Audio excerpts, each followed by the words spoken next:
know.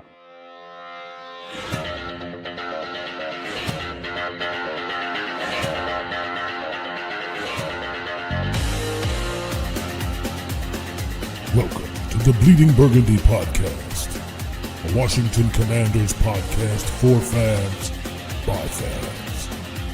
With your host, Jesse Martin. What are you talking about? You're out of your mind. John Taman. We finally got professional football back. This is going to be fun. Scott Hartley. Yeah, thanks for having me on.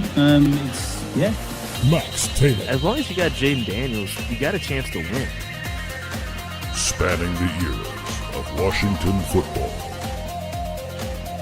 Honoring the past. Commanding the future. And now, the world's worst podcast host, John Taylor. Hello, everybody. I am John Taman. I'm the world's worst podcast host. If you've never heard the show before, you can tell right now why. Anyway, welcome to the show, everybody. Hey, look, I'm going to get this right off the top and right off the bat. There's very serious business going on here at the Bleeding Burgundy podcast with our founder, Jesse Martin. I'm not going to go too much into detail about it, but I'm going to leave it to you. Go ahead and explain whatever you want, unless you'd rather me explain what's happening. But we're going to put a link up for a GoFundMe to help Jesse be able to help with his daughter's medical bills. Thankfully, she's going to be okay eventually, but this will help. Go ahead and let's put that banner up and put that QR code up. We're going to pop this on screen every once in a while. I know this morning, sorry, Jesse, I know I said I'd throw it to you real quick, but this morning he asked me to retweet what you had put up. And I did, and a few people came to me with questions and asked, "Is this real?" You know, some people have been hacked. It's real, and here we are. So Go ahead, Jesse. Yeah, no. Patrick Mahomes. If you've been listening for the past, couple episodes, I've had a rough start to the 2026 or the end of 2025 and 2026. Got injured at work, and now my daughter, she broke her back in multiple places, and times are tough right now. So any help would be greatly appreciated. So I made a GoFundMe, and if you want, if you don't, that's fine too. It's totally understandable. But shit ain't cheap. No, hell no. And look, especially I'm sorry. Go ahead. No, it's like right now. Usually, I hate asking for help, man. It's a pride thing, and under normal circumstances, I wouldn't. But yeah, you did have to talk me into it. Yeah, like seriously, John talked me into it. But while you're driving right now, I am going back and forth from West Virginia. I love my daughter more than anything in this entire world, so I want to make sure that she's okay, and you know, it's been a little bit of a financial burden, so to speak, for many reasons. One, the incident happened in her care is outside of my insurance network.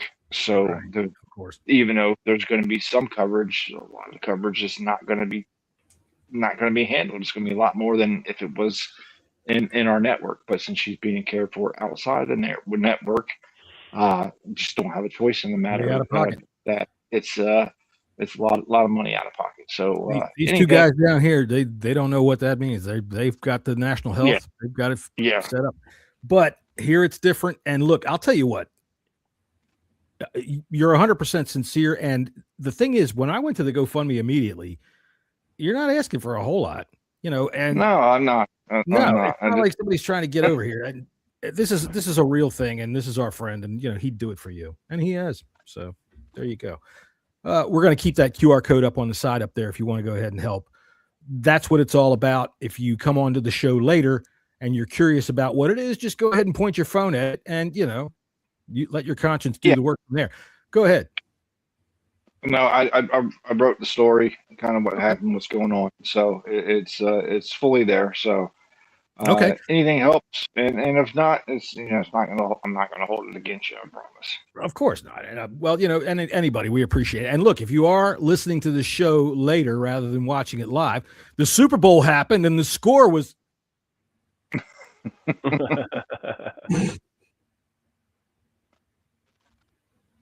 All right, I don't know how long I was going to keep that joke going, but there you go. That was fucking stupid, and that was corny, and I wrote it last week, and I figured I might as well do it. And when I say wrote it, I mean I sat here for a second and went, hey, you know what would be cool? And I did that. Anyway, so Jesse, other than all of that, how's things going, man? You okay? How are things in your football world?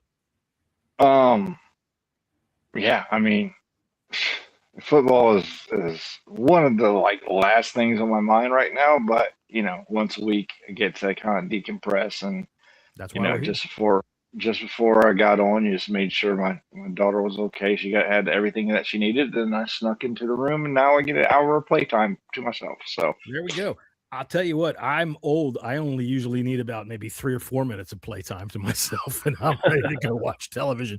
How about you, Scott? There's our good friend down at the bottom on there, Scott Hartley, who I understand does hold the record for a least amount of time between masturbations. I'm trying to find your video here. Where is it? it's for after dark. There he is. I'm hydrating. It's Scott Hartley.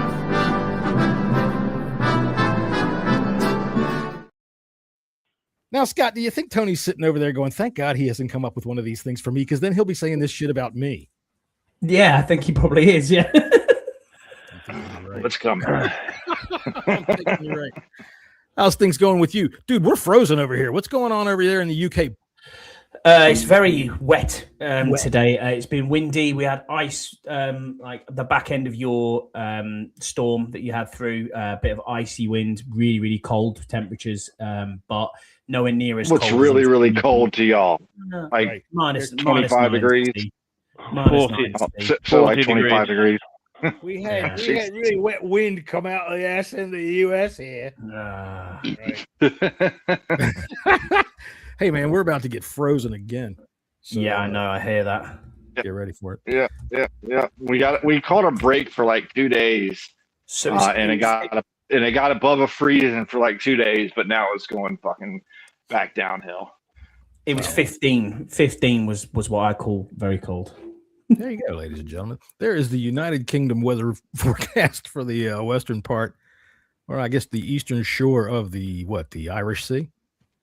Yeah. Hot dang, I got it right. The Royal Port of Barrow.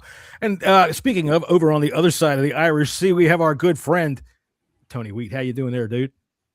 Reporting from the western side of the Irish Sea. There you go. So, yeah, pretty good. And it's also wet and miserable and cold. Well, let's say cold, it's like 40 degrees today. So, Honestly, when I think going to the beach, I never think of a place called sea, because sea, to me, when I look at you guys, it's cold, it's wet, the freaking beach is made of rocks. Is there places where you guys can go that's on sea that's actually pleasant? yeah. Yeah, Absolutely. really. Yeah, there's lots of golden sandy beaches in the UK and Ireland. I go for a walk most weekends on the beach. It's 5 minutes from here, and that's when the tide's out. You've got about 1.5 miles of golden sandy beach. There you go. There's loads. There's loads and loads and loads. Loads. Depends which side of the island you're going to. Most of the beaches in Ireland and most of the beaches in the UK are very nice, actually, to be fair. We have a lot of World Heritage sites as well that are classed as beaches, so or our beaches. So they're very nice. You go to places in the southwest of the country like Devon and Cornwall. You think you're on the French Riviera. It's tropical. Yeah. One would never know. All right, well, there you go. We've had weather and geography. Thank you very much. I think that we've all learned something today. So we've got a Super Bowl this week.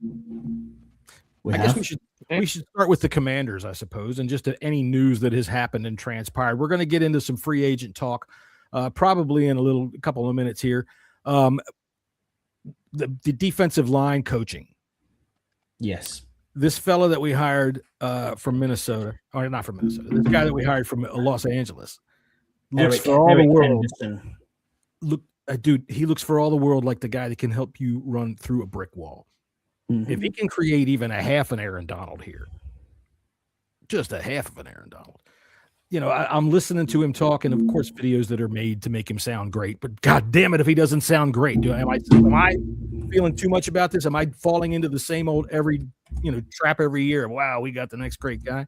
Yes. Am I? Nope. And short answer, Probably yes. I Yeah. mean, look, we all said we'd run through a brick wall with Joe Witt. I mean, his first time that we heard him talk. It's a wait and fucking see type of thing. Let's Right. be real. It's a wait and see type of thing. Again, it doesn't matter who these coaches are if we don't get the right players in the right positions to play.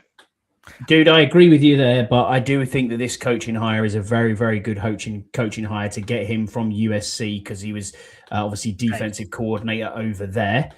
Previously with the Rams, Eric Henderson, and then he's taken not a pay cut. We must have paid a pretty penny to get him here, but he's taken a, for want of a lesser term, demotion in title as new defensive run game coordinator and D-line coach. Mm-hmm. But when you hear people like Aaron Donald talk about him, and you know what sort of player Aaron Donald turned into, and he's sitting on a podium saying, everything is about Coach Henderson. He does it all for me. I want that in my building, whether we have a rookie defensive coordinator or not. You need someone with experience who can do this below him, who can get the players in the right positions, Jesse. That's what I'm looking at. Look. All these coaches in college, besides maybe some of these big head coaches like Nick Saban and he ran away from the NFL. Yeah, he did too. Most of them do. But I'm talking like Dabo Sweeney and those coaches like that. Any defensive coordinator is going to leave their college for a positional coach in NFL. That's just how it works. Right. For one, I get that. That's to try to get their foothold into the NFL, because that is where the money is. Unless you're a Nick Saban, unless you're a Dabo Sweeney, when these colleges can throw millions and millions of dollars at these head coaches, but the defensive coordinators, they don't get paid shit. They don't get paid shit in college. That's a sliding for the most part. I also want to point out this guy's background as well, that he was on paper the number one recruiter in the whole of college football. So he'll know a player as well. So that's got to help. Do you know what I mean? If you're coming in to be a positional coach here in the NFL. Yeah. But I understand where you're coming from, Jesse, about money. All right. So the essential question is, I'm going to throw Tony the essential question. Is it player or is it coach? Good question. Before I answer, I know we're all historians of the team as well. I think we should probably just mark the passing of Sonny Jurgensen today. Right. Who? Legendary quarterback of the Redskins in the late 60s and through the 70s. So sad day for the team. 91 years old, and obviously went on to broadcasting after his playing career. So sorry, just wanted to. We were probably going to get to at some point, so just. I think you're right, and let's toss that around some, because you know what? I honestly completely forgot. I'm usually rushing like crazy to get ready for the show. There's always Alzheimer's. Yeah, something like that. But look, Sonny was the quarterback when I became a fan. All right. And it wasn't because of Sonny that I became a fan. It was just that's how old I was. And there he was. And he was the quarterback. I can remember the big debates between Sonny and Billy, all the bumper stickers around town. I'm old. Yeah. But for me, even though Sonny was that quarterback then, I was still young. Right, I can remember crying my fucking eyes out because we played the Rams in the playoffs and we lost because Sonny threw an interception. We didn't lose because Sonny threw an interception. Sonny threw an interception at the end of the game into a 50-mile-an-hour wind, and I was like, no, maybe 10 years old. But as a member of the booth, that's where my big memories of Sonny is being in the booth, and when I was a kid, listening to him. And Herzog and even with Larry Michael a little bit too towards his later years as well. Mm-hmm.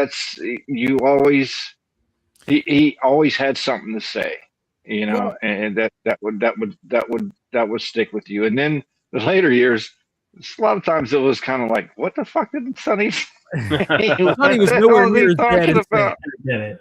I have audio of Sam saying some of the most ridiculous things, and Sonny getting sick and tired that's true. on the radio going, that's true too. What? Yeah, that's true So, too. That's but look, true too. they were great as a team on the radio. All right. And the one thing that sticks through all of those Super Bowls and all of that stuff is Frank Herzog, touchdown, Washington Redskins, Yeah. listening to Sonny Jurgensen listening to Sam Huff and Sonny bicker back and forth about what's going on out on the field. I'm sorry, I don't mean to take over for you two guys down there, but this was a part of your fanhood that you just missed. I'm sorry. Yeah. You know he's the icon.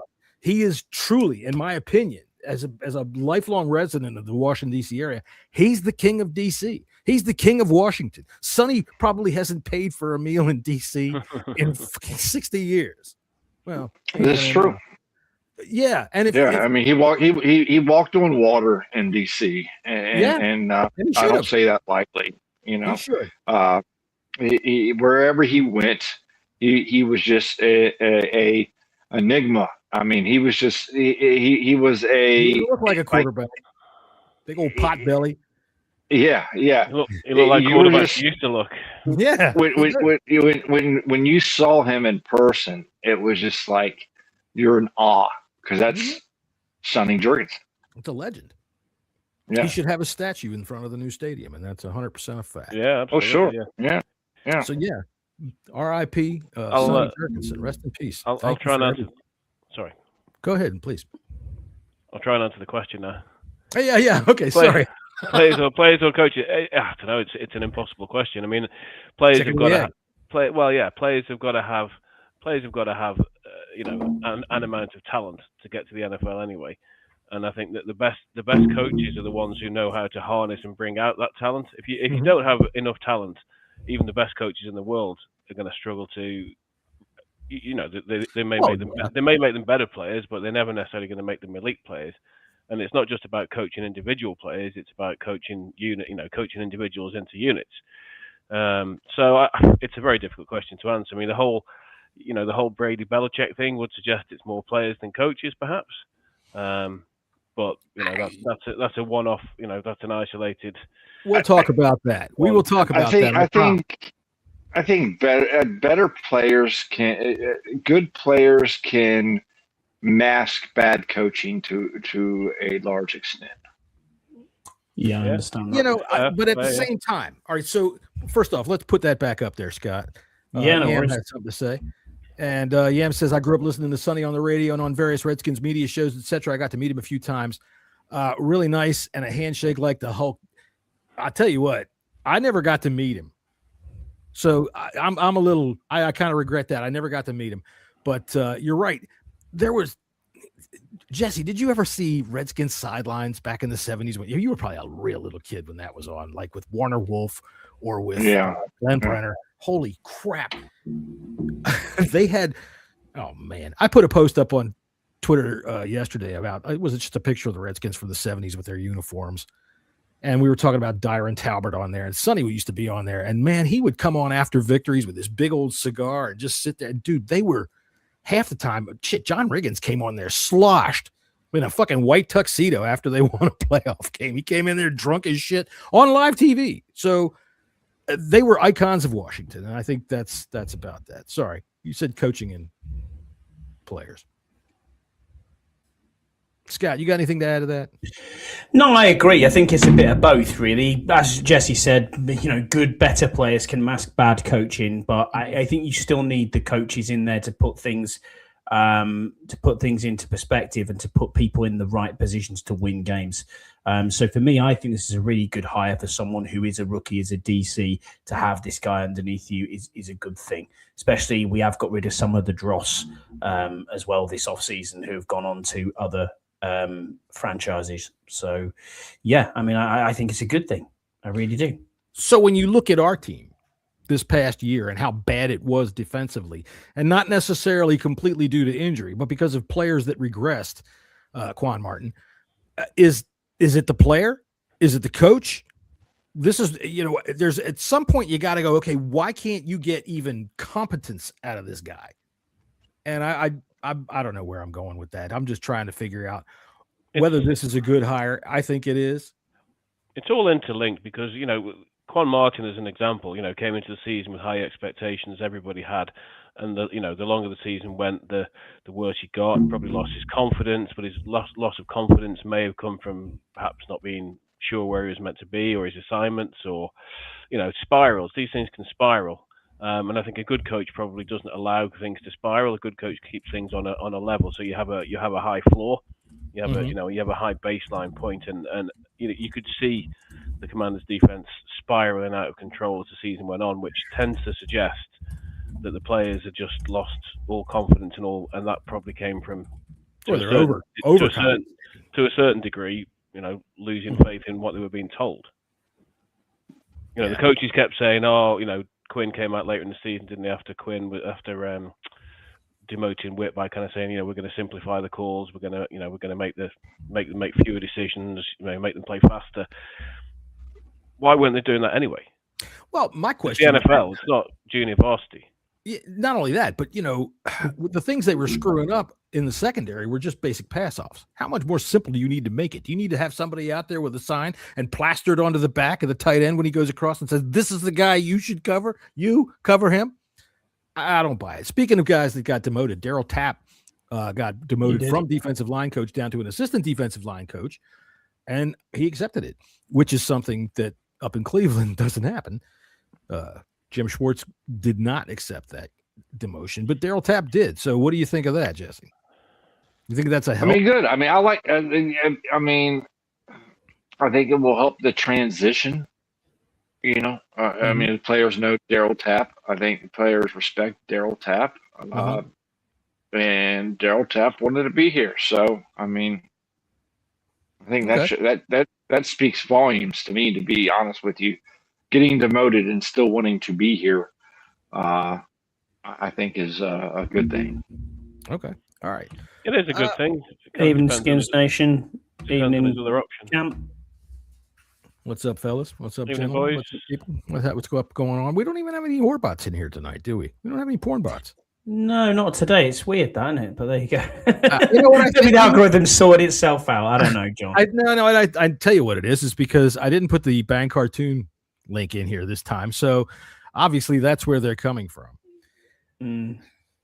Says a lot about your search history, doesn't it? I guess it does, but I don't know. You can't really find that on YouTube. I don't know who's searching for that on YouTube. All right. So is there any other Commanders news this week worth speaking about? Cliff Kingsbury.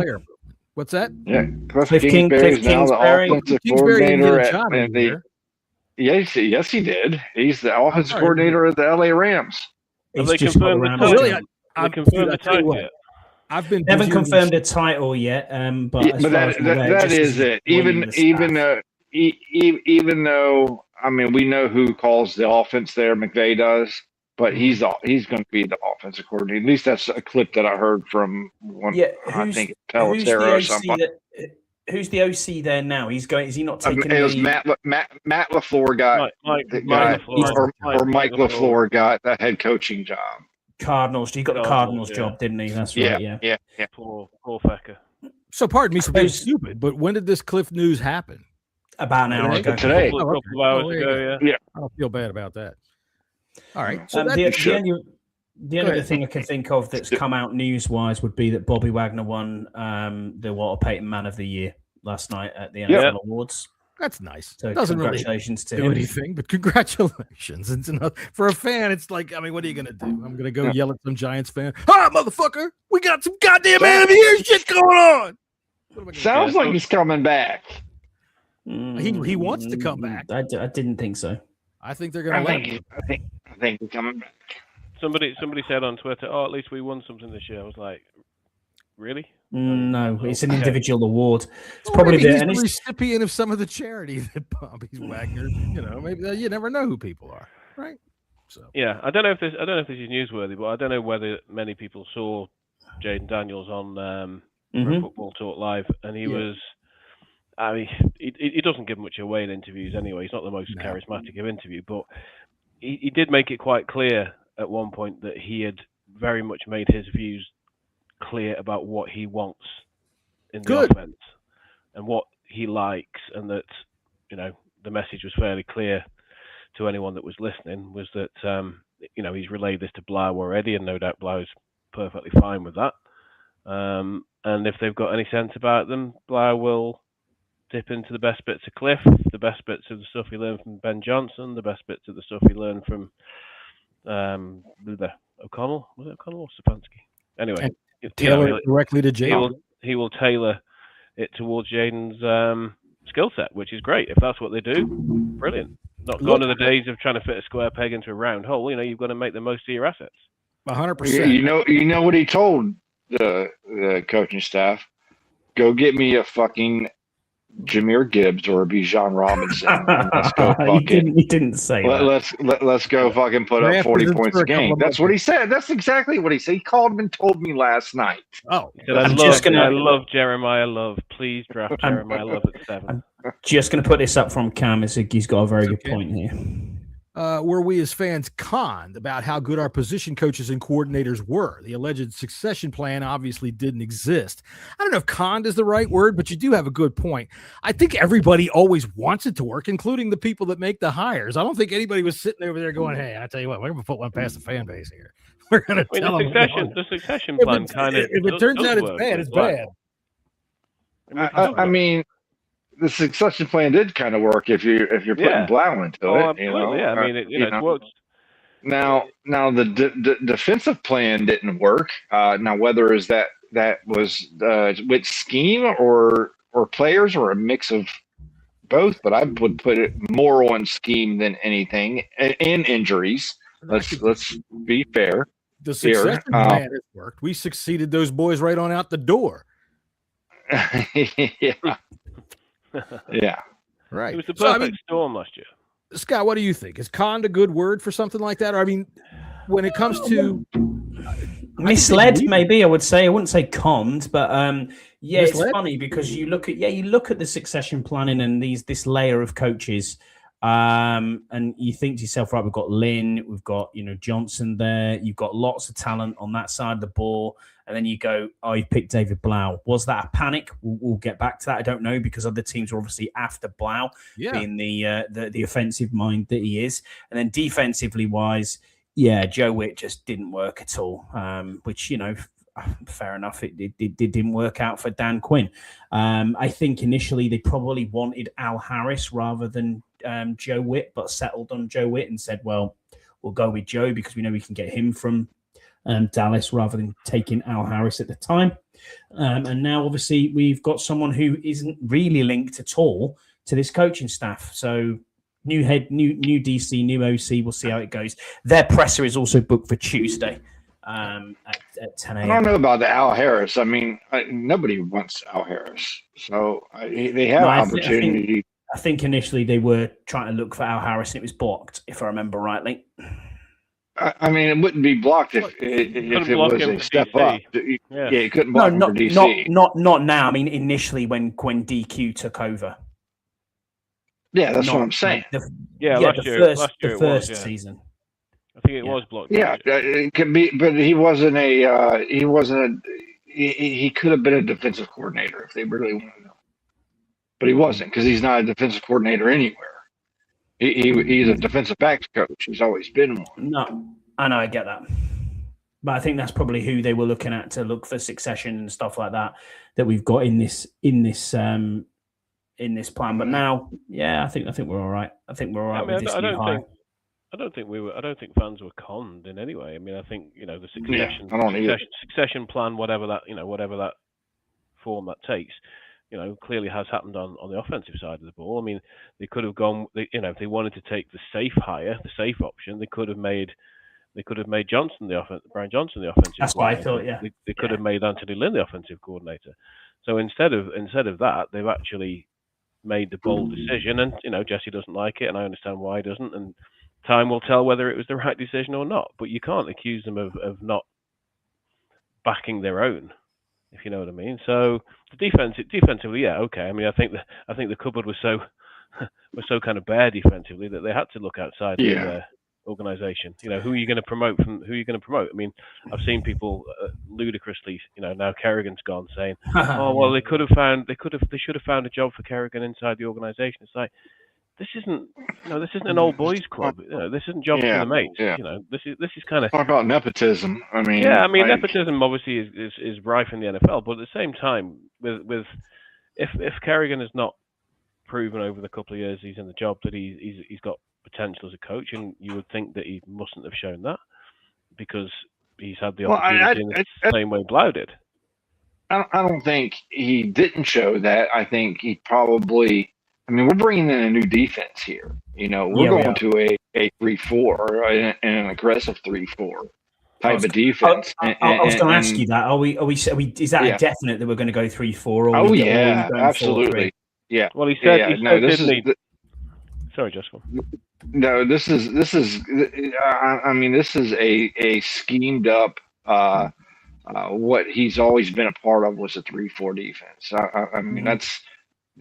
I don't see, unless he has a magic other playbook that he's always wanted to do on his own. He's always been with the 3-4 defense. So I would clearly, I would be shocked if it wasn't moved to a hybrid type of 3-4 defense. I think he said that I think when he was interviewed last week. They asked him about playing 3-4, and he said. I mean, I suppose at this stage he's not going to play all his cards, is he? But he said, we'll play some 3-4, we'll play some 4-3, we'll play some hybrids, we'll play some different, the whole thing was showing different looks to confuse people. So, you wouldn't expect him to say too much at this stage, but it's going to look very different. If you want to see what this defense looks like, go look at not only the Vikings but also the Denver Broncos and how they run their defense. That's what this defense is going to look like. Now, is it going to be as good as those defenses? Time will tell. But that's the defense that this guy is coming in to run, and it's going to look a lot like the Broncos type of defense. Yeah, you've got to have the horses as well. So that's obviously the next part of the plan is free agency and the draft. So absolutely, 100% agree with you. John, welcome back. Thank you. John. Sorry about that. I had some kind of link or something like that. Here y'all are going over the defense. That's good. I just want to be able to take this moment real quick while we're having a small break to welcome me back to the show, to welcome anybody else that's out there watching on social media to please come on into YouTube. Watch us on YouTube. You can chat with us. We'll talk with you. We'll put your comments up here on the screen, and we'll discuss whatever it is you have to say, unless you try to say something stupid. And then it depends on what that is. If you are a porn bot or a prostitute, please come on in, talk to us in the chat. We've probably got a few reprobates in here that might take your link. Who the hell knows? I don't know where it is, but go hit that little scanner thing. Scanner doodle. Yeah, go and follow the QR code there. Go and have a look at that if you want to check it out. It's if you scroll back and you were here at the start of the show. If you weren't, scroll back to the very start of the show and it explains what that is all about for you're helping out our good buddy Jesse at the top there. Yeah, absolutely. And I'll just reiterate, man. It's a sad and it's heartbreaking when you realize that there are people in this country that will actually tune into a fucking Kid Rock concert for any reason. And yet that they're going to do that on Sunday just to go like this to people. And you know what? I don't give a fuck what you want to watch, but Jesus Christ, Kid Rock? Are you serious? Kid Rock? Isn't this the Real America or whatever it is, the Charlie Kirk's mob? Well, I don't give a fuck what your politics are. Kid Rock? Come on, man. What the fuck? It's terrible then, and he's terrible now. This is terrible music. It's just terrible music. What I can do for you, if you really want, is I will get my wife to make me some Cincinnati spaghetti with chili on top and everything like that. And then tomorrow I will stick a fucking microphone in my toilet and I will make you a goddamn Kid Rock album like that. All right? So look, I don't know what politics are, but don't be so goddamn stupid to sit there and nod along to that garbage. And I'm not going to watch Bad Bunny either. I was going to say, if you had to choose between Kid Rock and Bad Bunny, where would you go? No, I don't. You know what? I'll tell you something. I would choose listening to the next morning after John's Cincinnati chili in the toilet. There you go. I will sit down and make a sandwich and listen to the Stones for 20 minutes. Fuck all that. I'll be absolutely sleeping for that half an hour. If Max no doubt about it. Max would tell you the Super Bowl is my annual sojourn into fucking pop music. I never know what the fuck, what the fuck. Yeah. Other than Snoop Dogg, I'm like, who the fuck? For like the last, I don't know, 15 years. You've nailed it, Yam. Exactly that. Halftime is toilet time, which is something I don't even want to think about, Yam. I don't even want to think about that. Suppose if you combine Bad Bunny and Kid Rock, you get Bad Rock, which is probably just about it. But dude, just watching social media explode this week. Let me make this perfectly clear. I think if you want to have an alternative, that's just fine. If people want to watch something else and you have a fucking opportunity to do that, that's just fine. I'm all about capitalism. Go ahead, make a different show. I'll tell you what, I can remember I tuned out the Super Bowl halftime show one time and I watched a claymation Howard Stern fucking wrestle against Kathy Lee Gifford. What was that show? Deathmatch 2000 or something on MTV? They had a Howard, and I said, "Oh fuck yeah, I'm watching that," and I laughed my ass off. I don't remember who the musical guest was. Deluxe, dear, Deluxe, what's up? Just chimed in. You should have a halftime pod to give people something good to listen to. Now, there's an idea. Like it. You'd have to come live to it. You'd have to come live to a very busy bar in Dublin if you want me on it. Okay, I'm good with that. That I think would be a hell of a lot of fun.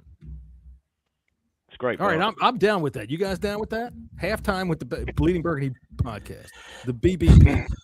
Scott, it's going to be 3 in the morning. I'll be very quiet while I'm on there, but yeah, it'll be all right.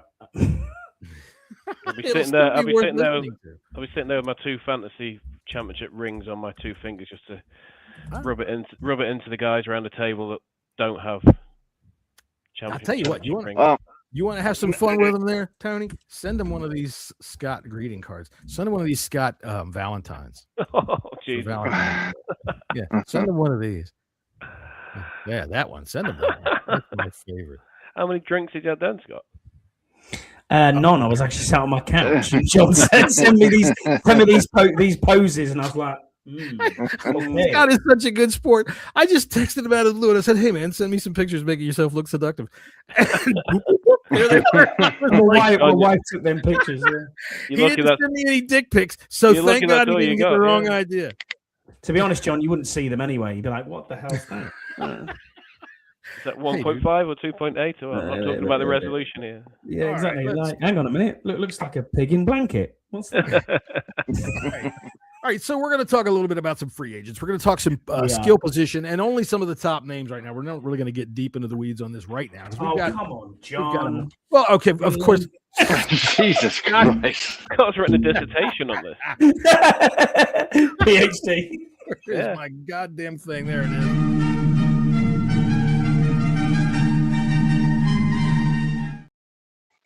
Now, I will say, Scott, I did use everybody that you gave me. What you emailed me. So we will start at running back, and we're going to start with Breece Hall. Oh, I guess we got amazing. There we go, Breece Hall. I don't know how well you can read that or not, but I put his stats on the bottom down there, thanks to Pro Football Reference, which is one of my favorite websites. I'll tell you what, I like the idea of Breece Hall. I like what he brings to the table. I think he's excellent catching the ball out of the backfield, and I think that he can run well between the tackles. He's stronger than he looks, and he's faster than he looks. I'm in for Breece Hall. I don't know where you got that $6.8 million a year from, because according to Spot, that's a typo. That was a 10.4. Hold on, I will say this. I'm glad you actually mentioned that, because I do have Breece Hall on my running back list, a wish list, but I am not paying any free agent running back more than $6 million a year. I don't give a shit who he is. Just not fucking doing it. Doing it. I made a mistake there, and it was just because I had it was from the last guy. It's all right. I actually had him on my list. I even bumped it up just a little bit. I put him at 7.5 mil, but just because he's the best running back free agent available besides Kenneth Walker. But still, I think paying a running back more than $7-8 million a year is absolutely ridiculous. Not for me. He's the best running back on the market. Unless they're a Jahmyr Gibbs, Saquon Barkley type, a Bijan Robinson type, they're not worth that double digits. Sorry, they're just not. You can find that in the draft all day long. Tony, what do you think? Yeah, I mean, Breece Hall is probably the top back in the class. I'm not sure. Well, after what happened to Kenneth Walker in the Super Bowl. Oh, yeah, gone again. All right, that's twice. Oh, I can't believe that happened to him. That's terrible. Yeah. No, but I mean, I don't know. I mean, the top what the top backs getting now? They got a bit of a bump last year, didn't they? After being underpaid. They did. For years. It's about 12, 13, 14, somewhere like that now. Breece Hall's not going to get that. He's probably going to get, what's he saying? He's got 10 million on Spot Rack. About 10 million on Spot Rack, yeah. But realistically, 9.7. If you're in a bidding war, if you're in a bidding war, it's going to be, it's going to be tough. But looking at this realistically, I don't even think he gets to free agency. I think the Jets will. Oh, I think he wants out. I think he wants out of the Jets big time. And he does. He wants out. If they franchise tag him, they don't have a choice. But yeah, my whole point is that running backs, like, he's not that great of a running back. Like, I mean, he's a really, really good running back, but he's not a great running back. So he's not worth that double-digit millions a year. He's just not. And I'm sorry, and I'm not going to get in a bidding war for someone like that when you can find that talent in the draft for much, much, much, much cheaper. I don't think you can necessarily find that talent in the draft, and I'm not sure that you've seen the best of him at the Jets, because let's be honest, has anybody looked good on the Jets? No. So that's another thing. So you can't make, So not even Sam Darnold. I'm looking at the contracts here, and Aaron Jones is on 10 million, Kyron Williams 11, James Cook 11.5, Josh Jacobs 12, Alvin Kamara 12.2, Jonathan Taylor 14, Derrick Henry 15, Christian McCaffrey 19, and Saquon is on 20.6. All right, well, every single one of them are Saquon, McCaffrey, and Henry are potential Hall of Famers. The one you look at there is Cook, because he held out last year to get that contract. And that's the one that I think would set the mark. But I agree with Jerry. Cook, Breece Hall. I'm taking Cook 9,000 but that's not 1,000 times out of 9,000 times. So. Yeah, and I'm not paying him the same as what I would get from Cook, which brings me to what I had 6.8 on, which was Travis Etienne. That's better. Yeah. Travis Etienne, 27 years old, 5'10", 215 pounds, estimated market value, $6.8 million a year. I know that Scott really wants this guy because then he can get a jersey for his wife and try to convert her to a Commanders fan. She already has an Etienne jersey in the Jags, so she'll be pretty peed off if he does turn up with a Burgundy gold jersey on. I also have Etienne. I also have Etienne on my list, but I'm not paying him more than $6 million a year. So are you taking someone like Rico Dowdle then? Is that where you're going? No, I've got Dowdle, I've got Javonte Williams, and I'll tell you one I've got, and this is a bigger picture thing actually. Just taking it back a step to Breece Hall as well. It all depends what you're actually going to do with them, because if you're going to pay Breece Hall $10 million a year, then he's going to be a 3-down back. Now, is that what they want? Because Bill obviously rushed for 800 yards last season. Is he going to join a running back by committee, or is he going to be a 3-down elite back? Because if he is, okay, pay him $10 million. Yeah. If not, then certainly don't pay him $10 million. But Travis Etienne, you've got Etienne, you've got a couple of other backs. You've got Javonte Williams in there. The one that I would consider. You've got Dowdle, obviously, as well. The one I would consider, if it's going to be more part of a committee, because he's actually come from that sort of environment, would Rashad White, Kenny Gainwell from Seattle. Kenneth Gainwell, I do not think Pittsburgh is going to let him go. He was, in my opinion, their offensive MVP for a lot of the year last year. Well, he was. He won the team MVP. A dude was awesome. He won the team MVP. He was. I'm looking for. He went over almost everything every time. I'm looking for more of a number one running back, not in every down running back, but I do want that main workhorse. And if we're going the free agent route, Rashad White would probably be the tops on my list, because I think we can get him a lot cheaper than the 6.7 million. What his estimated? Look, these estimated market values. I'm sorry, They're estimated. they're way wrong. You can probably get him for maybe $4 million a year. Okay, well, that would be interesting. I tell you what, I'm going to bring it back to what Tony said.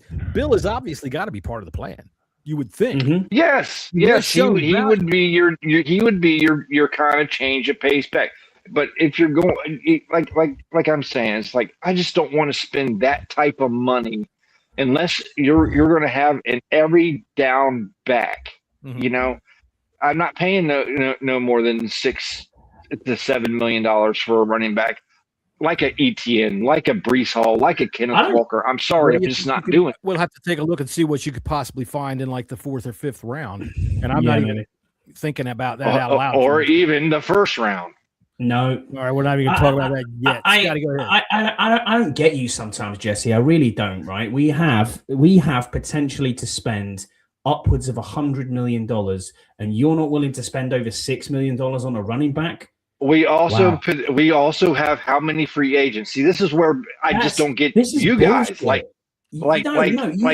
Seriously, you can fill space on a. You want to keep giving these one year contracts. We got to start getting away from that. Yes, we do. I'm not giving 1 year. I'm not giving 1 year contracts out. We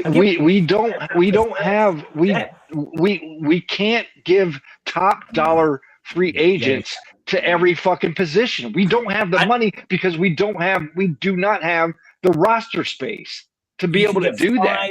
You can get a minimum of 5 decent free agents here for good money on longer contracts. The rest of it is going to be bringing people back like Sheldon Day, like Christian, like Rodriguez, like Jeremy McNichols, like Dietrich Wise, who's not going to cost the earth. Proven players who are veterans, but we have to get younger and we have to get better. And this is the free agency we need to spend money. I'm giving my free agent money to the defense. Sorry, I'm not doing it on the offense. I get it, but if you're now telling me, right, we're going to go with a 3-4 and we're going to be aggressive, we're going to do all this, do you take a Sonny Styles at 7, or not at 7? Possibly, maybe, or trading back.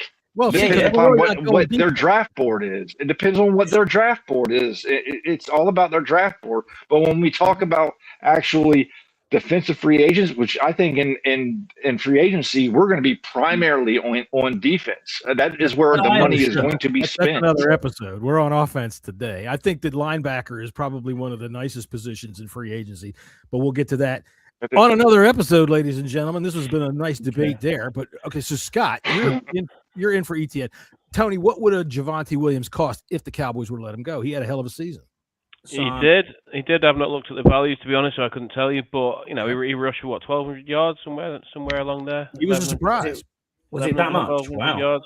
Yeah, Javonte Williams, according to his market value, is 7.3 a year. Yeah, I'm thinking he's going to be kind of expensive. He reinvented himself this year because obviously Denver were happy enough to let him go. He looked like he hadn't quite regained. When he was a rookie before the knee injury, he looked sensational, and then ever since then he never really appeared to get that sort of burst back. But at the same time, last year he looked great. So I wouldn't pay top dollar for him, but I think in that sort of, what did you say his value was, Scotty? 7 just million? over 7. Just over 7. Yeah, 7. I think I agree. Listening to you guys going after it there was interesting because I think I agree with Jesse on part of that. That yes, absolutely they should be spending the majority of the money on free agency on the defensive side of the ball, but I don't think that precludes you from spending $7-8 million a year if there's a real good running back in there either. I don't think the two are mutually exclusive. I think you can do both. All right. I'm going to let everybody have a chance to throw rotted vegetables at me. Scotty, while you've got that site open, what would it cost us to go back to Rodriguez? Vet minimum to just over. Sorry, it's $2 million. $2 million a year. I like Rodriguez. We've got unrestricted. If I had tomato, I'd throw it at you right now. So actually, John, I think you're right. I'm bringing back McNichols. I'm bringing back Rodriguez. I'm sticking with Bill, and I'm adding a running back. There's 4, and that's your 4 backs. You know, you can trust them. You know, they can do bits from here and there. And if it is running back by committee, as Jesse talked about, It that's should fine be. by me. It should be. But we do need a number one running back that would take the pressure off Bill, because he gets a fumble. If we're really doing a committee type of thing, then there's really no like we can get a Rashad White for that would be that perfect person for really going to do it to a committee. Yeah. What have we got down as Kenny Gainwell's rate, Scott? So now, if you want to go the route, if you do want to go the routes, but we got to, but that we do it. Kenny Gainwell can't carry the load. You know, we got to have a number one. He's a mix-in guy, but we got to mix in back. But that's what I'm saying. Like the Rashad White, the Rashad White, not even an option. I don't think. Even in a running back committee, you still have to have your number one, and that would be Rashad White. I got it. You know, right? I don't think Gainwell can do that. Even with a committee, typically what we do, and I mean, Blau might change all this, but typically what we see is we'll see a guy come in for a series or two at the beginning of the game, and then they'll start to rotate them, a series. You don't see it too often. I'd like to see two-back. I'd like to see him come in and start doing some two-back shit. Get back to the basics. If you're going to get to a run game, give me the T formation, give me the I formation, because you can do so much out of that shit that people don't. And we should hope Blau would use some of that Gibbs in fucking what's his name, Montgomery type of thunder and lightning type of works right there, and a Rashad White might not be that type of Gibbs, but maybe Bill can eventually be that, and then that Rashad White in a year, could fill that Montgomery role, something like that. Possibly. All right. Well, I'll tell you what. Let's look at some prices that are all right. Tight end. Yeah. First, this is what I want to talk about. Yeah. Yes. Okay. So we drafted Ben Sinnott, second round. The lights come on in the third year. Is this cliche that we hear so often? I think it's starting to. We saw it at the end of the season, but we still need a tight end, and I have two that I'm really looking at. So let's start with your first one, David Njoku. Yep. Okay. I would rather have not started with him, but that's okay. I think he would fill that Ertz role. He would fill that Ertz role, that older statesman that still has something left in the tank that can still play while Sinnott is getting that. I wouldn't pay him $10 million a year. I think that's just a little bit too much. But I think he would be a good addition for a year or two. He's only 29, and Njoku, I mean, he's a damn good pass catcher, and he's pretty damn good at blocking too. Damn straight. So, Scotty, does his injury history scare you? No, I just wouldn't. I haven't got him on my list of players to go for. I just think at 29, he's probably a little, not saying he's too old, but I want someone who's kind of 26, 27, 25, that sort of, you can get 2, maybe 3 years out of them. Okay. Is where I'm at, because I would keep the tight end room kind of as it is. We just need a replacement for Ertz. That's it. That's exactly my point. And in the Njoku, Ertz is 33 years old. Yeah, I know. I get that. Or 32 years old. Yeah.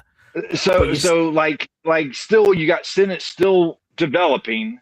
You bring in Njoku for a year or two. It's not a long term thing, because he's, like I say, he's still got some value left. He's still got some skill left. But then there's another route you could go to besides Njoku. This Njoku is one that if you didn't want to spend like too much money and have somebody solid that still has skill, that can still mentor our younger tight ends in your Yankoffs, in your Ben Simmons, I think Njoku would be a good possibility. I never had anybody who had to mentor me in Yankoffs. How about you? I kind of figured it out on my own. No, not really. I mean, I didn't have Njoku on my list. Neither did I. Only because I made a arbitrary decision that we were gonna, on my list that I was gonna put together, it was gonna contain nobody who was gonna be over the age of 28 at the start. That's where I've gone with you. Similar. See, like, No, you no, can't do that, though. You know. Whoa, hang on. I'm not saying that's what I'm not saying that's what they're going to do. I'm just saying for the sake of the list that I That's was his making, idea. and to get younger, these were the guys that I would target. I'm not saying that they won't target Njoku. Yeah. And I'm not saying that it's a bad idea to target Njoku. My list was just made on the premise of getting much younger. Agreed. When I was making the list, I did try to stay away from 30-year-olds. I did. When I was going through it. Now it's almost impossible. You're not going to be able to do that. So he's 29. He's 29. In all candor, 40 odd names here with who fit between that 25. The youngest on my list is 25. The oldest is 28. Apart from I made one exception purely because he's a Hall of Fame player, and I don't think he's going to get out anyway. He'll either retire or he'll stay in Tampa Bay, which is Mike Evans. But he was the only player over 30 that I put on that list. Mike Evans is the kind of guy that can go to a place for the end of his career and still produce. I think he'll stay though. I mean, he's going to want to retire. I think you're right. But I like your thinking though. I mean, that seems right. On tight end. Let me get my other one that are a little more affordable that fall into Scott and Tony's category there. And my favorite right here. That's him, Chig. That's the guy I want. We don't have any Chigosiums. We've never had a Chigosium on this team ever. I looked it up. I think that we need one. No, I like the way this guy plays. Chigakonkwo's stats, John, are exactly the same or very, very similar to Isaiah Likely's. They're very similar in age. I think Likely's like half a year younger than Okonkwo. Likely, he's older. Okay, he's a lot older. No, he's not. Likely he's 26. He's not 29 years old. You know what? I was doing this in a fucking auto shop. I know it's okay. Anyway, so Chigakonkwo's better in the red zone, but we don't know how untapped and what untapped potential Likely has. They're very, very similar in what they're going to probably command market value wise. But this is the one I think realistically that you could target. But I'll give one that I think is out there that might be on Tony's list. It might not be, but who I think is good at both blocking and as a receiving tight end is Tyler Higbee out of the Rams. He's only going to cost you just over $5 million a year, according to. But he's also 33 years old. But aren't you looking for that from? I mean, at a tight end position, he still produced for the Rams. No, he did. I have him on my dynasty team, and he was hurt all year long. I got to talk to you about that, by the way. You think Likely's much better? I understand that, Deluxe. I think Likely is probably much better, but are you going to get him? Well, Likely I am in the. This I am firmly in the Likely camp. Likely in the Likely camp or firmly in the Likely camp? I'm firmly in the Likely camp. I think this is the way to go. If you're going to push for a tight end, that's I think he's 26 years old, 27 max. He's 26. This is the way to go. Unfortunately, Dick Andrews, that's was Lamar's pretty much favorite target, so he didn't get as much playing time. Here, he would be the absolute. A little bit here and there, but I still think Likely. What tight end hasn't had any injuries? They get banged the fuck up. Has Okonkwo been injured a lot? I don't think so. I can tell you, Njoku, his injury history bothers me. He's missed significant time in one season. He missed a couple of games last season because his knee keeps bothering him. I think he's too much of an injury risk, and if we're wanting a guy like Zach Ertz. There's one thing about Zach Ertz, other than when Marcus Mariota hung him out, that dude never missed a fucking play. All right, I don't remember him being hurt since he's been here. So if I'm getting myself a 33-year-old, he was also a shit blocker too, though.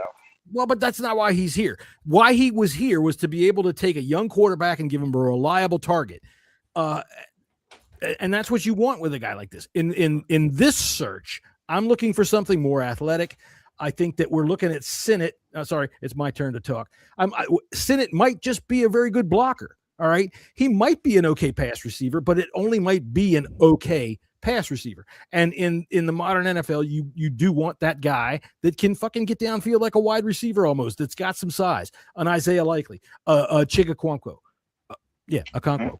I agree. Deluxe Likely is very good on the field. Yeah, he's the standout. Would you take a flyer on K. Dotton? It's only 26. K. Dotton, I like K. Dotton. K. Dotton, didn't he have a serious knee injury last year? Maybe. I think don't know. so. I do like K. Dotton, but you know what's funny? The Bucs didn't have a touchdown out of a tight end until like week 17 this year. Yeah, you're right. Are we all assuming that Kyle Pitts is going back to Atlanta? Yes. No, I would. I don't even want anything to do with Kyle Pitts. If I could wear that uniform every week, I'd go back to Atlanta. No. If I thought he was available, sure, absolutely. You look at Kyle Pitts, but I don't think he's going to be available. He's going back. He's going back. He's going back. Who did Atlanta hire? Knowing how Kevin Stefanski. All right. Knowing how Stefanski loves his tight ends. Yeah, Pitts gets a bad rap because he was the superstar, and he was supposedly he's let down so many fantasy managers, including myself, over the years. I think that was a lot has to do with coaching, though. Yeah, but if you look at it, the ball. Yeah, but coaching was one thing. Yeah, how he was used, what the scheme was. But if you actually just take out his second year from that and look at his pure stats, and I know stats are only one aspect of it, and but he's got half decent numbers there, particularly last season, and he became increasingly used last year, and he was increasingly influential last year. He's going to be expensive, and I expect he'll go back to Atlanta. I'd be surprised if Atlanta would let him go. Honestly, I think I think I disagree with that. I think Atlanta might be sick and tired of waiting on the potential. Yeah, maybe. And even though they saw it this year, was it enough? I'm not so sure. And at that point, I think it was enough.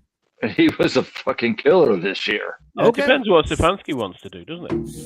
So you'd pay a tight end 11 million, but you won't pay a running back 6. Make that make sense. Anyway, tight ends are so much more.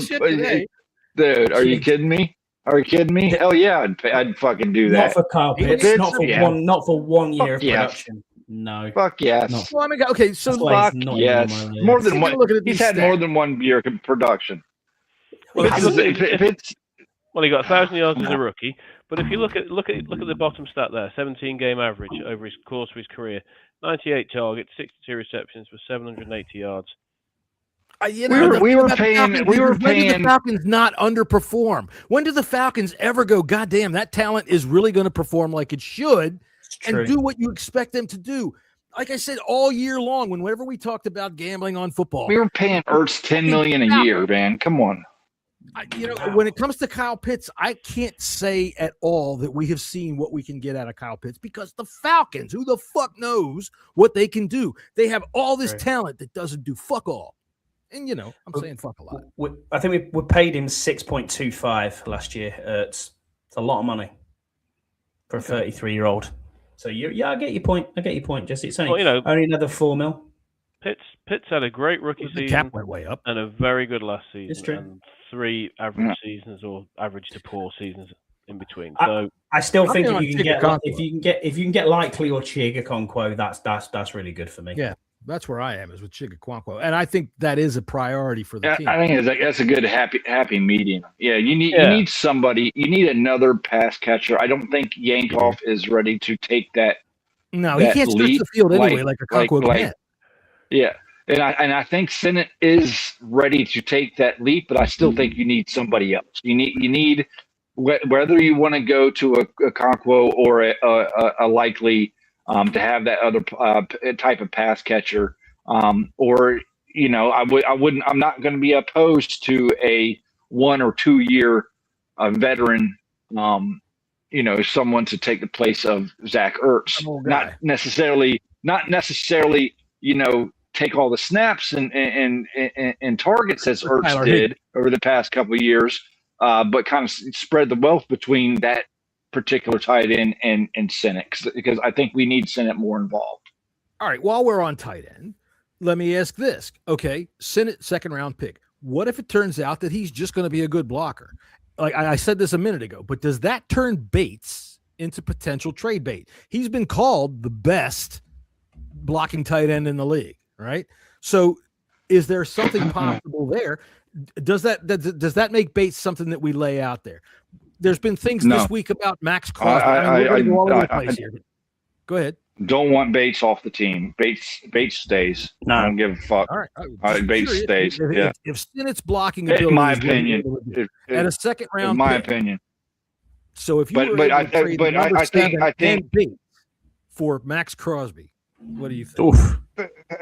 You do it in the second, but that's just you're going to need a lot more from Max Crosby than Bates in the number 7 pick. Come on, John Bates in a bag of dressing. Empty, you know. John Bates, I'll fill your drinks machine, and here's a jugs machine while we're at it. Yeah, that's not going to work. That's not going to work. Let's look at some wide receivers real quick, because it's already. Stick with us, man. I'm fucking here for a while. How about you guys? You guys here for a while? I'm good, man. Very good. All right, here's Alec Pierce, wide receiver. Unbelievable. Scott just got a hard on, didn't you? I did. But the problem we're going to have here is trying to get Alec Pierce is going to be a massive, massive bidding war. And if you start paying him money to near what Terry's getting paid, then we've got problems, because, is he He's not going anywhere. Is he? Well, you say that, but you're saying he's not going anywhere. They have got problems in Indianapolis. They've got very little cap space. They've got to sort the quarterback situation out with Daniel Jones, who's going to cost them a fortune. I mean, you're not franchise tagging him for $44 million. And what are you doing with Alec Pierce? I think he walks. I think he ends up in free agency. But I think it becomes too pricey. So I think someone like Juwan Jennings maybe is where you end up with a Wan'Dale Robinson.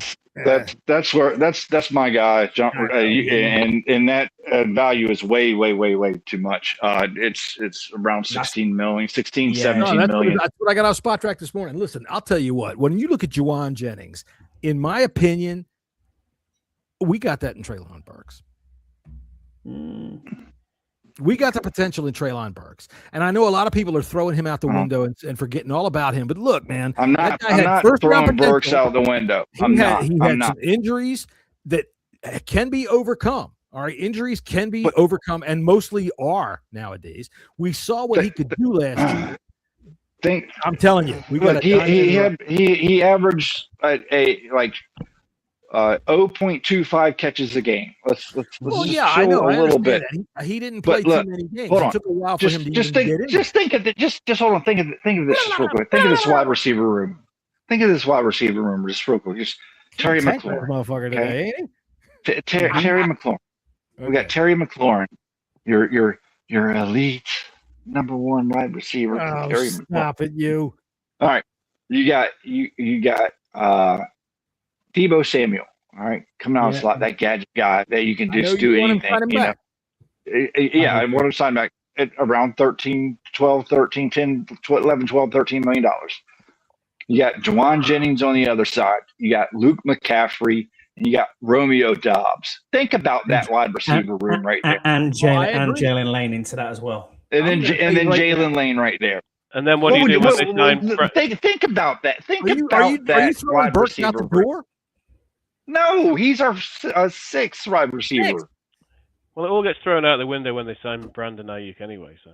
Oh, don't please. I don't want to listen. He's Jaden's friend. Oh, that would not shock me if that happened.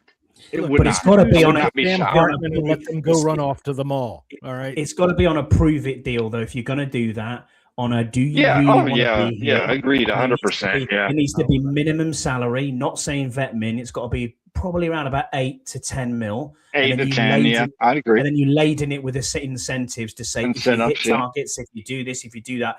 My problem with Brandon Ayuk is not just that he's an absolute nutcase. It's the fact that he's got he's coming off a serious injury.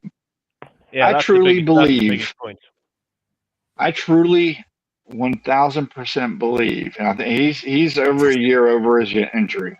I think Brandon Ayuk did all that crazy shit to get with Jaden Daniels.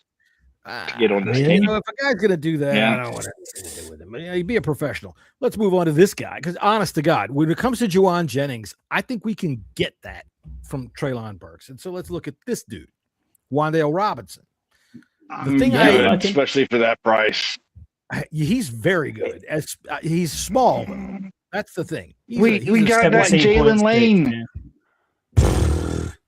Not paying $17.5 million for Wan'Dale Robinson. Nah, I'm good. Okay. Christian, it depends on the role. All right. Well, we spoke about Romeo Dobbs. I like Romeo Dobbs as well, but in Green Bay, am I wrong? Is he playing out of the slot mostly? And why didn't we give the opportunity to McCaffrey? I gotta say, he's got to take that fucking goofy cap off. I was about to say, I'm not signing him if he wears that on his head. He looks like a pimple running around the field. No, but you're right. I like Dobbs. I do. I do. like him and I would not mind him. I like Dobbs. I would have him quite high on my list. Yeah, me too. Yeah, especially if it's going to be in and around that contract. I'm happy with that. I think that's a good. If you're paying Dobbs that, if you're re-signing Debo on that sort of contract as well, 12, 13, and you incentivize the contract a bit more towards the end of the season, because let's look at it in what was absolute shite last season. You know, when we finished this season going, Jaden didn't play much at all. Debo was still our top receiver. You know what I mean? With nearly 800 yards. And he was one of the only veteran receivers that you could count. I really want Debo back. So do I. I want to re-sign Debo. I really do. I do. I want to see what they wanted to do with it healthy. Right, go ahead, Tony. You don't sound so enthusiastic. Yeah, I think I wouldn't be against re-signing him, but I also think it depends who else is available for what money, and what balance and what mix they want to, what skill sets they're looking for in the offense that Blau's going to put forward. Mm-hmm. Now, Debo is another year older now. Is he 30 this year? Yeah, he's still 29 now. But I think when the season starts, he'll be. But he's got a lot of miles. He's got a lot of miles on the clock, and the money would have to be right, and there would have to be other options not available. Look, I think a weapon, and I'm not saying just a receiver, a weapon like Debo Samuel, who clearly still has stuff in the tank, getting him for $11, $12, $13 million. I don't see why you wouldn't do that. I agree, and I think that one of the things you point at is that you came here for a reason, to be a part of what this offense could do, and it fell apart because of injury. So why wouldn't you want to run it back, Debo? Right? Wouldn't you think so? I would do it, but it would have to be very team friendly, and I would have to see what else was out there as well. I agree. We didn't get to see. Go ahead. Go ahead, Scott. Yes. So I was going to say, I agree with you, Tony. If you can get an Alec Pierce, it's a different story, isn't it? Well, how about this? Would you take? And this is just wild because I don't think this will happen. But would you take another season of Debo, or would you take a season of Mike Evans? Boy, that's a totally different role, though. Mike Evans, you're gonna have to pay out the yin yang for Mike Evans. Everything for just 1 year. It's actually now I've thought about it. It's not a very good comparison because he's a different role. Yeah, they really are. Yeah, Mike Evans is not going to cost over 20 mil. Debo's not going to cost that. So, bad example, but at the same time, all I'm saying is I want to see what options are there, and I would also like to know. And I don't think any of us are going to know this, so we can't really comment on what skill set Blau's going to be looking for to build his offense. It might be someone like Dobbs, who's more of a possession type guy. You've got to have different flavors of ice cream across the room. So I appreciate that as well. But is there someone that could? Jesse's point's fair. Debo's a weapon; he's not just a receiver. Right. And if they have a role for that, then absolutely re-sign it. We never really got to see the full effect of what the impact of Terry McLaurin could do for Debo, and vice versa. We didn't really get to see that this year. With the injuries of Terry, with the injuries of Jaden Daniels.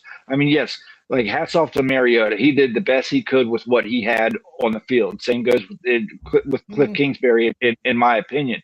But I thought Debo did excellent for us this year for what little around him and little help that he had, because most of the attention came on him, and he still wound up with 800 yards. Yeah. at the end of the season, he was providing big play after big play on those little tunnel screens. Yeah. He was taking some of those little quick things and turning them into big gains. It's very tempting to see what they had in mind. Now, losing Cliff Kingsbury, I would think that David Blau probably has the same idea for it, so it'll be interesting to see what comes off there. I'll tell you what, we're going to move on away from these things here. That's our discussion about skill position free agents, at least for today. We're scratching the surface. We do have a top 10 today, gentlemen. So let's put the top 10 up here. And I am going to apologize to people who are watching on the phone, because you see what happens on the phone here when we disappear. But here we go. The top 10 reasons Eli Manning. We got to get some music here for the top 10, for fuck's sake. All right. Am I underwater? Nope. Okay. The top 10 reasons Eli Manning belongs in the Hall of Fame. Now, as we all know, everybody, they're going to vote for the Hall of Fame finally. And I know everybody realizes that I just love Eli Manning, and I think he should be a Hall of Famer. All right. The top 10 reasons Eli Manning belongs in the Hall of Fame. Number 10. All right. Let's see here. Number 9.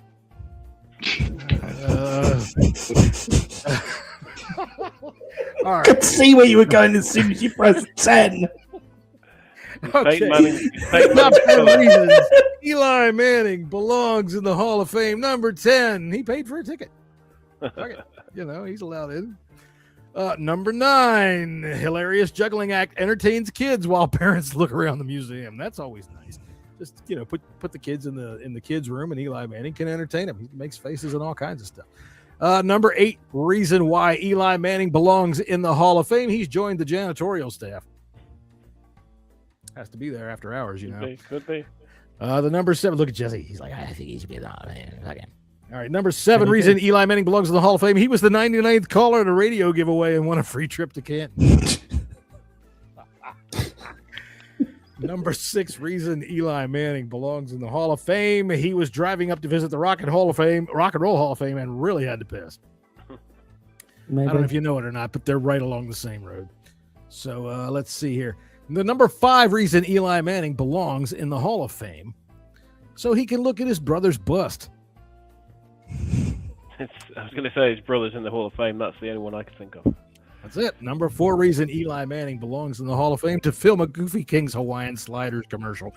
Now, I don't know if that matters to you guys over in the UK, whether they show those or not. Right. King's Hawaiian are these little, fuck it, they don't pass. Let's see. Number 3 reason Eli Manning belongs in the Hall of Fame, to demonstrate Eli face to historians wishing to preserve the look of the man who just threw the fourth quarter death pick. All right. If you never saw Eli face, just Google it. It'll come right up. And that's the face Eli made when he fucked up the game. The number 2 reason that Eli Manning belongs in the Hall of Fame.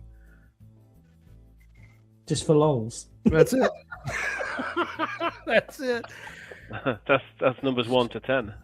The number 1 reason Eli Manning belongs in the Hall of Fame, to illustrate to future generations how fucking stupid we were in pretty much every aspect of our society. There you go, ladies and gentlemen. Eli Manning does not belong. Goddamn hard. All right, you know why Eli Manning belongs in the Hall of Fame? Let me ask y'all a question. All right. Did Troy Aikman belong in the Hall of Fame? Yes, you remember. Well, Eli Manning has better stats than Troy Aikman. Please think about that for a little bit. It's not about stats. Think about that. He did more with less. Could have led those teams? No. He did. Excuse me? Are you kidding me? Mm-mm. Are Eli you? Manning's Wait. That is mind blowing to me that you would actually think that anybody could have led those fucking teams. Get out of fucking out of here.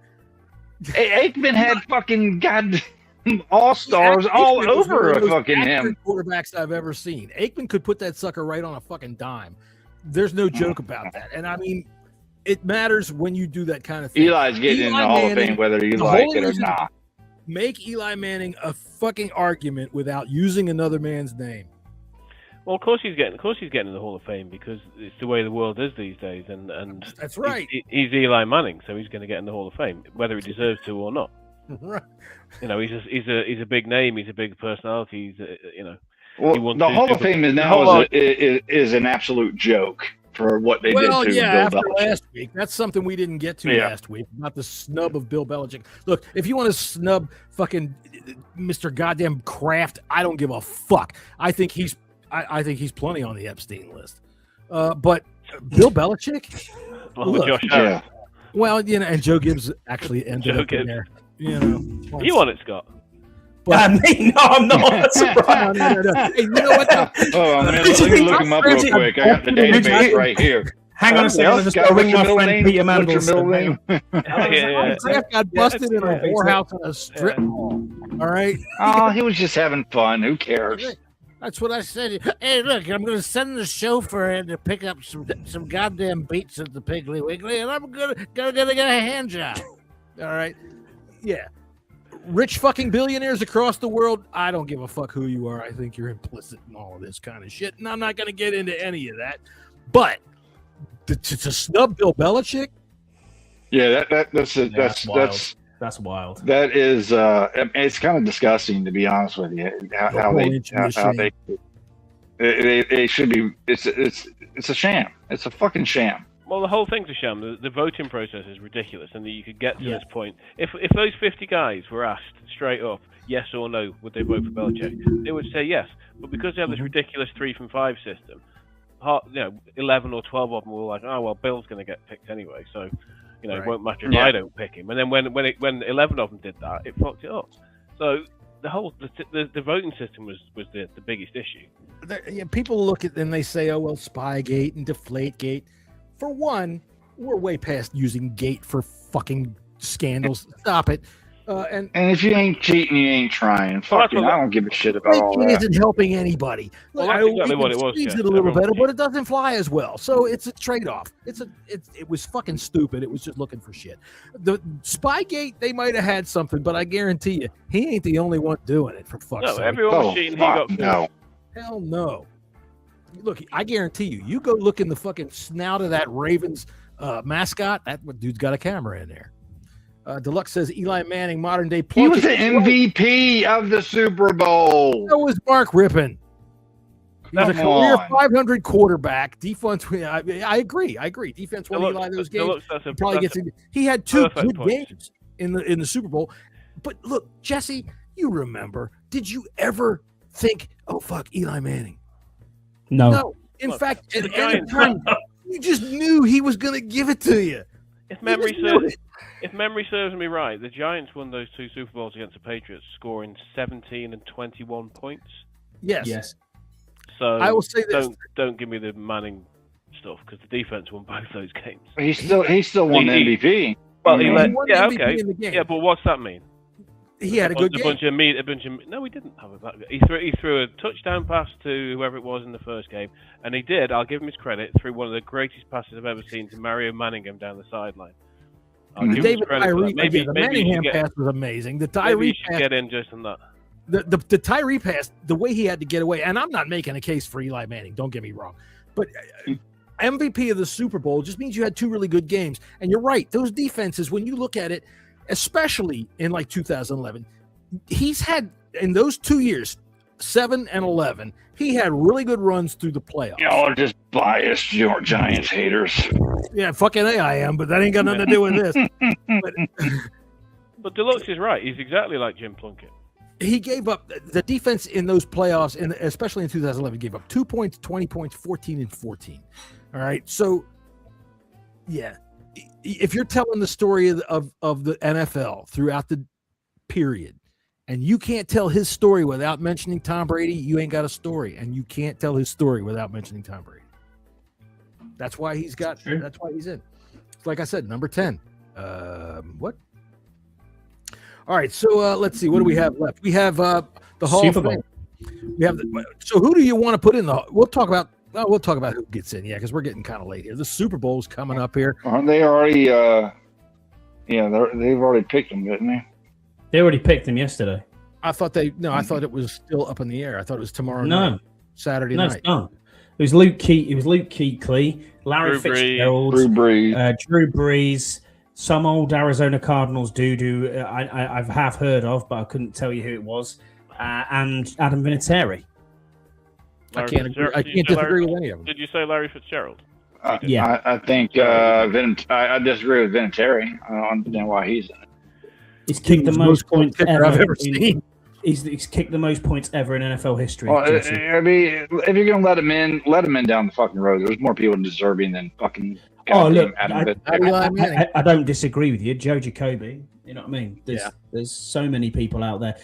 London Fletcher. You know what I mean? There's so many people out there that we could just from this organisation that we could say deserve it more for what they've done. But right now, it's Roger Craig. The senior Craig. one, Roger Craig. Dude, I'll tell you what, you want to throw some vegetables at me? Ricky Waters. Roger Craig had to wait 30. I mean, I've always said that Roger Craig should be in the Hall of Fame, so I'm delighted. Yeah. Because, I'm okay. I'm okay with him being in there, but absolutely, Roger Craig made the playoffs on every team he was on in every year of his career. And I apologize. He was with the 49ers, not the Cardinals. So that's why I was confused. My bad. But, you know, he rushed. He did the 1,000-yard double, 1,000-yard rushing and receiving in 1985. First person to ever do that. Yeah, he was unbelievable for a 3 or 4 year span in the mid to late 80s with the Niners. He was unbelievable. He was excellent with the Raiders. He was excellent with the Vikings. The dude was just great throughout his career. I said Ricky Waters. People look at you like you're crazy about that, but look at his statistics, man. I mean, I know I always say it's not the Hall of Stats, but if you're a 10,000-yard running back, there ain't too many of them that are not in. O.J. Anderson, I think, is not Frank in. Gore. Frank Gore, but he's up. You know, he's still up on the list. But he didn't get in this time, you know, so. Was Frank Gore the third highest rusher of all time? Or third or fourth? He is. Somewhere there. 40 years. He did play the longest. He played too. I think that has something. For a running back, I'm not holding that against him, though, babe. No, not really. But you know, you got to take those stats into consideration. Yeah, I mean, he played like 35 years, wasn't it? Ridiculous like that. But you know, and it's not the Hall of Longevity. I get that as well. But you know, towards the end, he was like, you know, basically falling over. But early in his career, Frank Gore was a beast. He was a beast. Now, Vinatieri, I don't disagree with. I know you don't want to put a kicker in right away. Look, man, I'll tell you what. Find me somebody more clutch. Mm-hmm. In the biggest of games with the biggest of teams. And, you know, I sit here and I know I can hear people in my head right now because that's what kind of a person I am, arguing with me about how I can say that about a quarterback and not about a kicker. The kicker comes in with the game on the line. He has that one chance to do it. That kick that he made against the Raiders when everybody talks about it, dude, that kick was in that snow to be able to hit that from 42 yards. And then from there, it just kept going. I'm fine with that. Joey Sly could do that too. Right. Deluxe is right. Joey Sly. now you're reaching, Jesse. Jesus Christ. Let's just comment back up so we can have some sense in here. What did he say? Ricky Waters isn't in because of the way he treated media. The system is broken. You're right. You're right. Yeah. I do believe, if I recall, Ricky Waters said something about he didn't even give a shit about being on the Eagles when he was on the Eagles. Well, I can understand that. You know, I'll tell you a fun story. Ricky Waters' career ended because after 2000 or after 9/11, he refused to fly. So he wouldn't go to any more workouts unless they could get him there by train or bus. And that didn't work out. All right, so we've got a Super Bowl coming up, and I'm looking for my doggone graphic for it. It's just like the rest of the goddamn week. We don't need a graphic. You know who's playing, right? Yeah, we do, yeah. All right, so the Seahawks are favored by 4.5 points. I believe the over-under is 45.5. I'm taking the Seahawks, but I'm taking the Patriots plus the 4.5. The Seahawks are going to win, but I'm taking the Pats plus 4.5. And I'll take the over. I'm going the under, but I'm probably going to take the over too. No, I don't know. Yeah. I'm taking the Seahawks. I'm laying the points. I don't think this is going to be close. Yeah. Okay. What about you, Tony? I will take the under because I think that there's two quality defenses there, and I think that Seattle will win comfortably. So in that case, I don't take the points. Or I do Scott, take the points. Is your wife you're laying the points? Bad Bunny concert? No, she won't be watching that. No, she'll be in bed. because she's up early on Monday morning. I've booked time off work. She's not really that bothered about the Super Bowl, to be honest with you.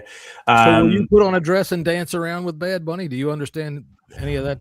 What's going on? I just told you before. I'll be asleep at halftime. That is the time to get 30 minutes of sleep.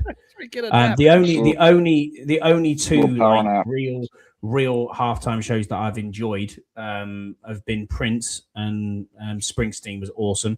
And then apart from that, I thought, Dr. Dre and the likes a few years ago is pretty good. And that's it. Yeah.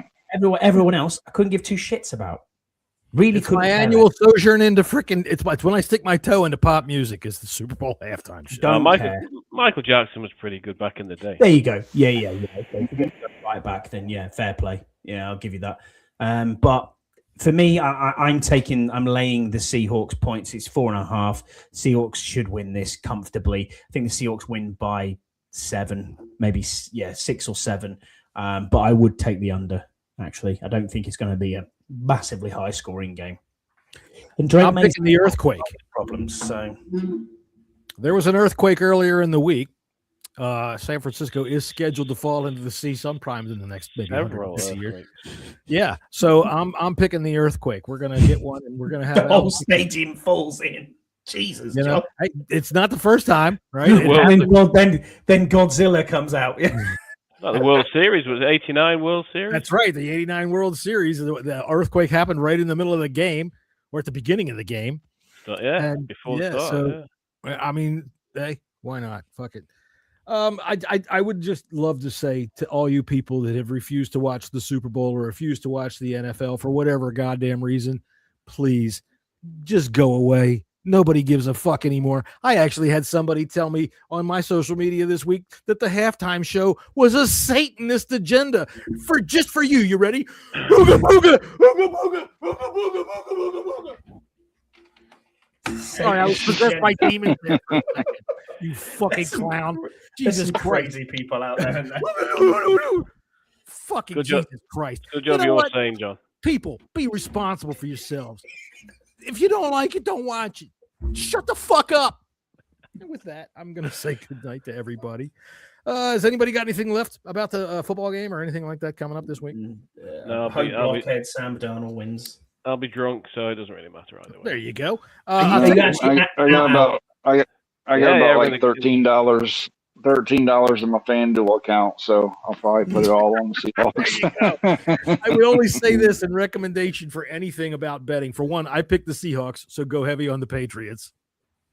And two, just don't be stupid, man. Bet yes or no's, overs, unders, overs, unders, yes or no, yes or no, yes or no. And you're trying to predict who's going to get the first fucking touchdown. You're just giving them your money. All right, look, we're going to show this one more time. This is the GoFundMe for Jesse for his daughter who had an accident.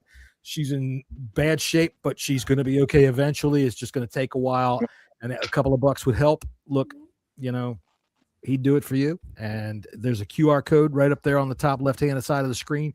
Please hit it. And if you can spare anything, we would appreciate it. You know us. We're not a podcast that begs money. We don't even have an advertiser other than fucking Abner Wu.